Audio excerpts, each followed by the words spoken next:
You ask Tiger to solve.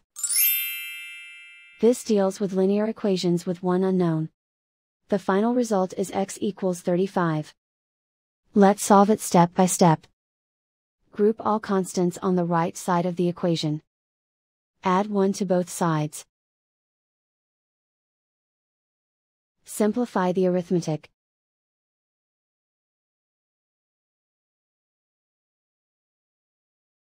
Isolate the x. Multiply both sides by 5. Group like terms. Multiply the coefficients.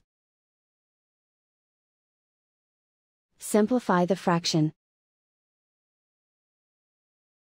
Simplify the arithmetic. And so the final result is x equals 35.